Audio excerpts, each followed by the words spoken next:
মানুষের অন্তর মানুষকে সবসময় পাপ কাজের দিকে ধাবিত করে। আপনার অন্তরে আপনি ঈমানের চাষ করেছেন, আপনার চারিদিকে তাকওয়ার বেড়া দিয়েছেন, কিন্তু সেখানে আপনার জিকির নাই, আল্লাহর স্মরণ নাই। তার মানে আপনি সেখানে সার দেন নাই, আপনি সেখানে পানি দেন নাই, ওখানে আগাছা জন্মাবে। এজন্য সবসময় আল্লাহ জিকির করতে হয়। সেই জিকিরগুলো কেমন? আল্লাহ স্মরণ করা, আল্লাহ জিকির করা, জিকির আজকার করাটা আমাদের জন্য অত্যন্ত জরুরি, আমাদের অন্তরের জন্য, নফসের জন্য অত্যন্ত জরুরি। নফস সবসময় খারাপের দিকে মানুষকে আহ্বান করে, মানুষের অন্তর মানুষকে সবসময় পাপ কাজের দিকে ধাবিত করে। এজন্য আল্লাহ জিকির দিয়ে অন্তরকে সবসময় প্রশান্ত রাখতে হয়।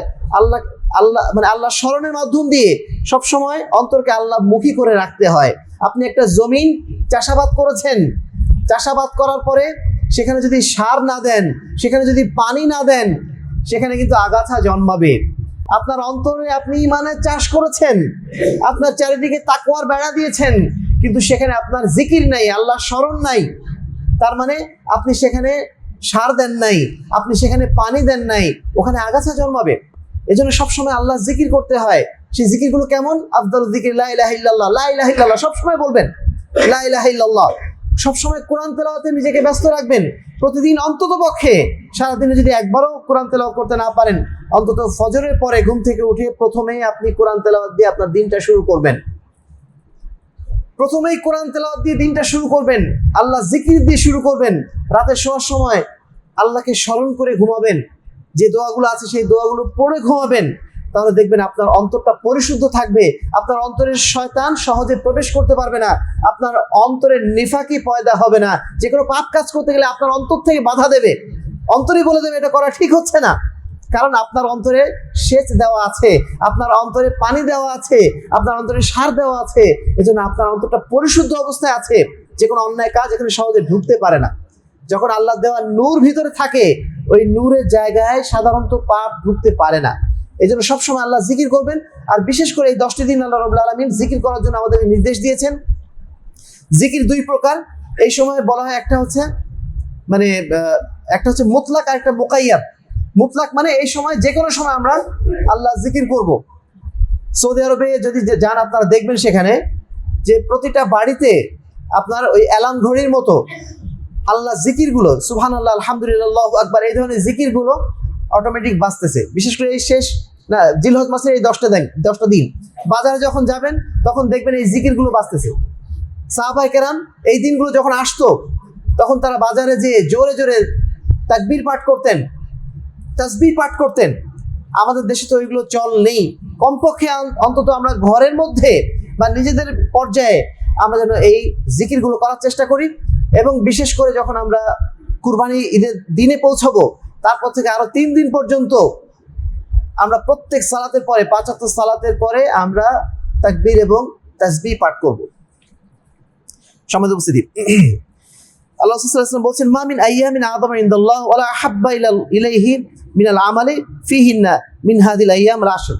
অর্থাৎ এই 10টি দিনের ফজিলতের কথা বলা হচ্ছে। তারপরে বলা হচ্ছে ফাআকসিরু ফিহিন্না মিনাত তাহলিল ওয়াত তাকবীর ওয়াত তাহমিদ। এই দিনগুলোতে তোমরা বেশি বেশি তোমরা তাকবীর পাঠ করো, তোমরা বেশি বেশি আল্লাহর প্রশংসা করো, বেশি বেশি তোমরা তাসবিহ পাঠ করো। এই দিনগুলোতে আমরা চেষ্টা করব জিকির আজকার পড়ার জন্য। আর যদি আমাদের সুযোগ থাকে, আমরা আমাদের বাজারে যাদের দোকান আছে সেই দোকানগুলোতে আপনারা চাইলে মাইকে অল্প আওয়াজে বিভিন্ন তাসবিহ এবং তাকবীরগুলো দিয়ে রাখতে পারেন। তাহলে মানুষ স্মরণ করবে, মানুষও পাঠ করবে। যত মানুষ আপনার দেওয়া এই ক্যাসেট থেকে, আপনার দেওয়া এই সাউন্ড বক্স থেকে তাকবীর শুনে তাকবীর পাঠ করবে, সমস্ত মানুষের আপনার আমলনামার একটা অংশ আপনার আমলনামায় যুক্ত হবে ইনশাআল্লাহ। খুব জোরে উচ্চ আওয়াজে দেবেন না, মাঝারি আওয়াজে, যে আওয়াজটা মানুষের কাছে গ্রহণযোগ্য হয়, এই ধরনের আওয়াজ দিয়ে এই ধরনের তাকবীরগুলো আপনারা বাজিয়ে রাখতে পারেন। পঞ্চম যে কাজটা হবে, আমলে সলে, সাধ্যমতো সৎ আমলগুলো আমরা এই দিনগুলোতে করার চেষ্টা করব। যারা সালাত আদায় করি 5 ওয়াক্ত, তারা তো 5 ওয়াক্ত সালাত আদায় করবই, সেই সাথে চেষ্টা করব আউয়াল ওয়াক্তে সালাত আদায় করার জন্য, প্রথম কাতারে সালাত আদায় করার জন্য। আমরা সাধারণত রেস করি দুনিয়াবি বিভিন্ন বিষয় নিয়ে। গাড়িতে উঠবো, কে সবার আগে উঠতে পারে, টিকিট কাটবো, কে সবার আগে টিকিট কাটতে পারে।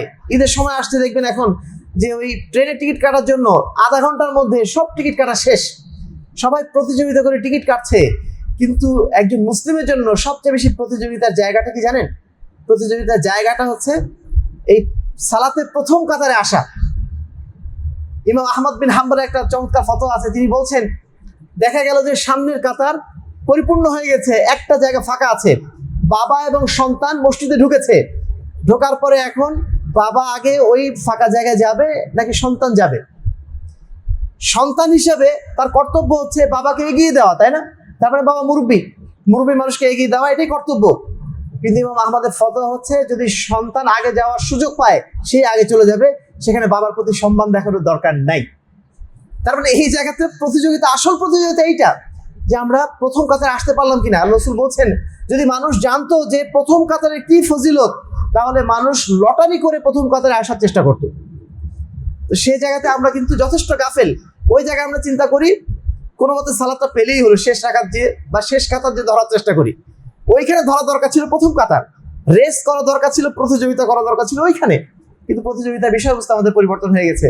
যেটা বলছিলাম যে আমরা যেন চেষ্টা করি যারা সালাত আদায় করি এই সালাতটা আমরা আদায় করার চেষ্টা করব, মানে প্রথম কাতারে দাঁড়িয়ে, এবং অবশ্যই 5 ওয়াক্ত সালাত মসজিদে আদায় করব।